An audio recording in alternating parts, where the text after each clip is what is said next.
예, 안녕하세요. 온라인으로 강의를 만들기 위해서 이제 시작하겠습니다. 수업을 하지 않는 대신에 이 동영상 강의를 가지고서 어, 스토리보드 작성하는 것, 교수 설계에 대한 내용 설명드리도록 하겠습니다. 일단은 이러닝 그 과정 제작 프로세스 중에 하나예요. 이 과정 제작 프로세스 중에서 교수 설계라고 하는 교수 설계라고 하는 프로세스가 있습니다. 교육공학에서 어떻게 보면 가장 중요한 단계 중에 하나고요. 이 교수 설계를 하는 데 있어서 필요한 게 이 프로세스, 교수 설계의 프로세스인데 이 프로세스는 크게 보면 매크로, 이 거시 설계고요. 마이크로, 이거는 미시 설계. 이렇게 미시 설계라고 표현하고 이거는 거시 설계라고 표현합니다.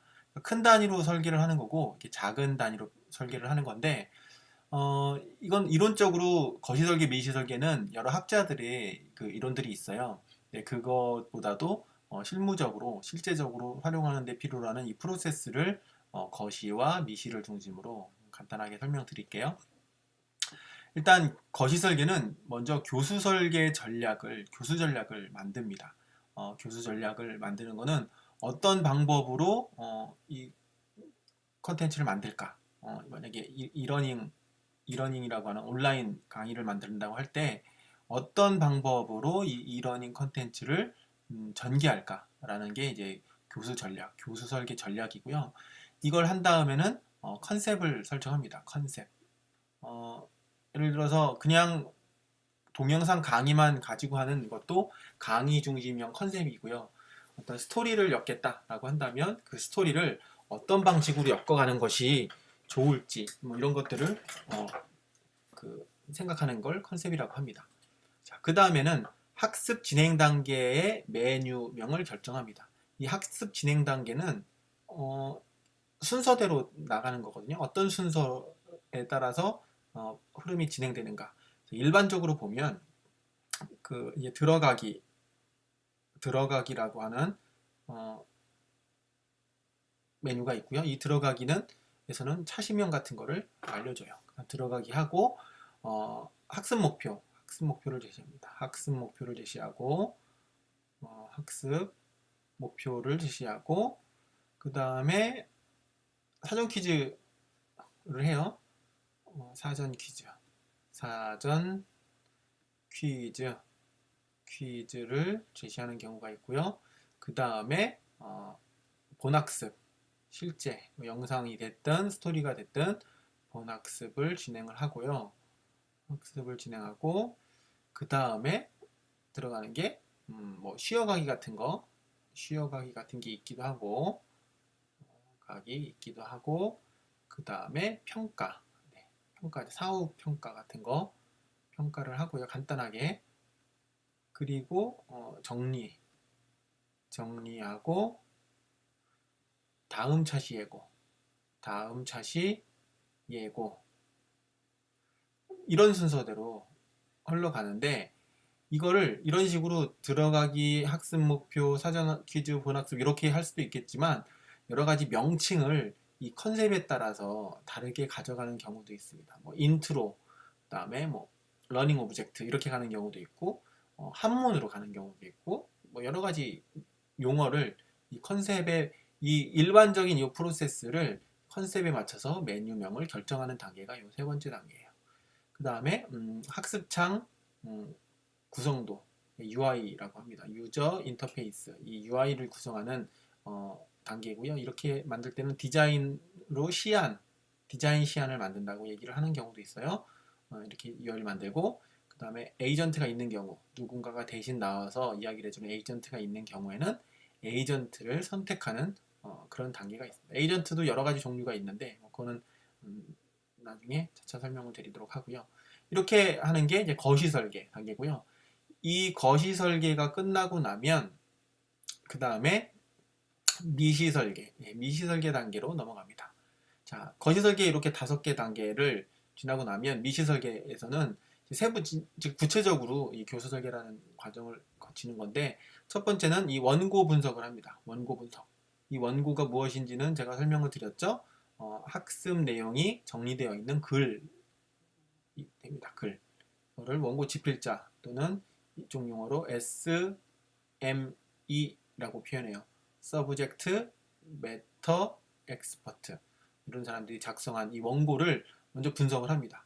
그리고 나서 원고 기반 기초 설계라는 걸 하는데, 원고가 이렇게 글이 있잖아요. 이렇게 원문 글이 텍스트로 이렇게 있을 때 이걸 바로 보통 파워포인트라고 하는 뭐 이런 도를 써서 하는데, 이렇게 바로 하는 게 아니라 이 원고 원래 있는 이 원고에다가 이 원고 속에다가 손으로 인쇄한 걸로 손으로 도식화나 도해나 해 나가는 어떤 이런 과정을 먼저 손으로 그려 놓습니다. 이렇게 먼저 손으로 그려서 먼저 윤곽을 잡아 놓고 나서 이거를 하면서 이제 구조와 도식화에 대한 단계를 거치고 어떤 매체를 가지고서 활용할 건지 결정한 다음에 스토리보드라고 하는 것을 작성합니다. 이 스토리보드가 실제로 이렇게 파워포인트라고 하는 애플리케이션을 많이 쓰죠. 예, 이렇게 스토리보드를 작성한다. 이걸 뭐 손으로 쓸 수도 있어요. 단계는 그래서 원고를 먼저 내용을 분석하고 그 내용을 분석한 그 종이 위에 직접 이런 식으로 먼저 기초 설계를 하고, 그 다음에 기초 설계를 할 때 구조화한다든가 도식화하는 단계가 거쳐집니다. 그것도 이제 나중에 설명드릴 거고요. 그 다음에 어떤 매체를 활용해서 할 건지 선정한 다음에 실제적으로 스토리보드를 작성하는 이런 과정이 거쳐집니다. 그래서 실제 이 미시 설계 단계에서는 스토리보드를 작성하는 과정이 최종 산출물이 돼요. 이게 산출물이 됩니다. 산출물. 그래서 요걸 한 다음에 실제 디자이너나 개발자들하고 같이 해가지고 이렇게 합쳐서 협업을 해서 실제 컨텐츠가 만들어지는 겁니다. 이 만들어지는 그런 과정을 거치게 되고요. 그 만들어진 다음에 이렇게 이 만들어지기 위해서 이 스토리보드라는 걸 이제 작성하게 되는데, 이 스토리보드 작성할 때 어떤 요소들이 필요한가 조금 더 구체적으로 제가 설명을 드려볼게요. 네, 이거는 노란색으로.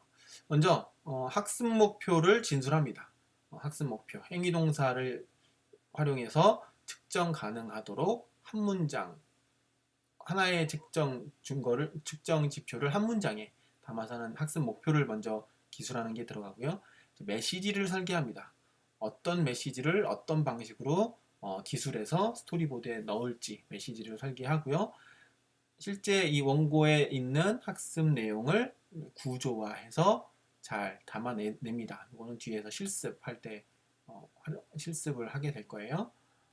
그리고 동기를 설계합니다. 동기는 여기 내적 동기는 뭐 설계를 못 하겠죠. 외적 동기에서 조금 더 재미있게, 몰입도 높게, 쉽게 이렇게 할 수 있는 그런 여러 가지 동기 설계를 하는데, 이때 활용하는 이론이 악스 모형, ARCS 모형, 악스 모형이라는 게 있습니다. 그 다음에 상호작용 설계를 합니다. 컨텐츠가 그냥 혼자 계속 구동되는 게 아니라 학습자하고 어떻게 인터랙션을 가져갈 건지 하는 상호작용 설계를 하고, 상호작용 한 다음에 그냥 가만히 멍하니 있는 게 아니라 컨텐츠가 피드백을 제시해야 되겠죠. 그래서 피드백 설계를 하고, 피드백 설계한 다음에 이 녹음 대본, 음성을 성우들이 쓰는 경우에 녹음 대본을 작성하는 것까지 이런 단계를 거치게 되면 미시 설계 중에 이 스토리보드 작성이라고 하는 그런 단계가 거쳐지게 됩니다. 이렇게 진행하는 게 이러닝 제작 과정 프로세스 중에서 교수 설계에 해당하는 내용이라고 보시면 될 것 같아요. 이렇게 있다라는 것을 참고하시면 되겠습니다.